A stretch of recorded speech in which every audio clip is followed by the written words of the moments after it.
تېره ورځ د څلورمې حوزې په مربوطاتو کې یو تعداد شامپوې ګیر سولې چې هغه د داسې فابریکې د خوا څخه تولید شوي وې چې جواز یې نه درلودی او هیڅ پر کیفیت او کمیت باندې برابرې نه وې. نو د جرایم اقتصادي د خوا څخه هغه ځای کشف سو او عاملین یې ګرفتاره سوله. د لومړني تحقیقاتو در تکمیل وروسته بیا قضیه قضایي ارګانو ته وسپارل سي او عاملین بیا خپله جزا وویني.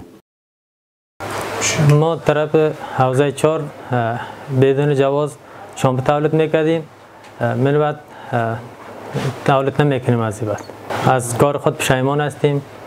طرف حوزه 4 همونجا 2 سال پیش تولید داشتیم، شامپو تولید میکردیم. 4 نفر شریک بودیم، ما شریک ها جدا شده بودیم. باز هم سابقه ای که از همون جدا شده کم بوتل داشتیم، همون کشیده بودیم در بازار، جواز نداشتیم. از این بعد همون که خلاص شد دیگه دفعه که تکرار نمیشه هم جواز میگیریم، دیگه فعالیت شروع میکنیم.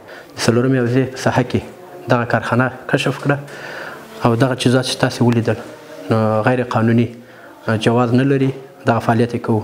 دا خو کوم شرکت چې مایمای په نامه ده، هغه وزارت ته مالیه هم ورکوي او په ټول افغانستان کې توزیع لري.